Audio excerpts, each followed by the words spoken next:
Alors, bonjour, chers parents. Alors, aujourd'hui, c'était l'atelier 2 qui portait sur la colère.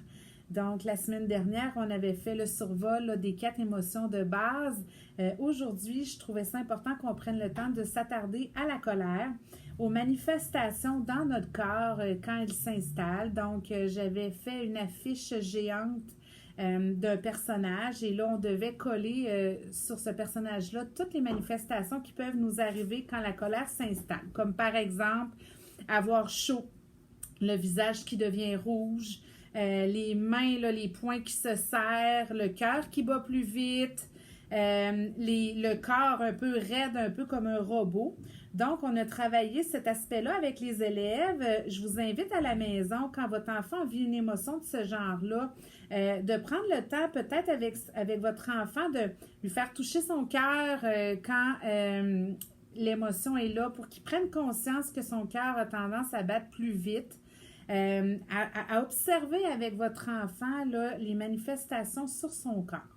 Suite à cette activité-là, j'ai voulu expliquer aux enfants qu'est-ce qu'on fait quand l'émotion là, déborde et qu'on n'arrive plus à la contrôler. Donc, j'ai voulu préparer avec votre enfant une petite activité que je vous explique immédiatement. Alors, dans cette capsule qui s'adresse autant aux parents qu'aux enseignants, je trouvais ça important d'avoir une image qui était simple à exploiter pour que vous puissiez, avec l'enfant qui se trouve devant vous, être capable de l'aider à comprendre ce qui se passe là, à l'intérieur de lui quand il vit une émotion forte qu'il ne peut plus contrôler, une émotion qui fait en sorte qu'il ne prend pas toujours les bonnes décisions. Alors, vous allez voir, c'est très, très simple à utiliser.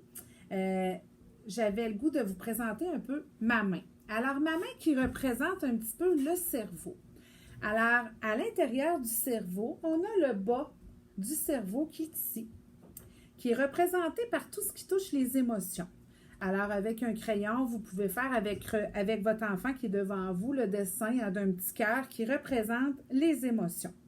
Alors, ici, la partie du haut, qui est le haut du cerveau, qui représente tout ce qui touche à notre façon de prendre des décisions, à la façon de réfléchir, faire des choix. Alors, le haut du cerveau représente vraiment notre capacité à réfléchir devant une situation. Donc, quand l'enfant vit une émotion, de la colère, de la tristesse, habituellement, il va être capable, avec ces petits soldats que j'ai dessinés ici, des petits soldats, il va être capable de revenir en équilibre, de revenir au calme. Mais quand l'émotion est trop forte, que l'émotion prend trop de place, c'est un petit peu comme si mes soldats se sauvaient. Et ce qui se passe à l'intérieur du cerveau, c'est que le cerveau du haut n'est plus avec le cerveau du bas. OK?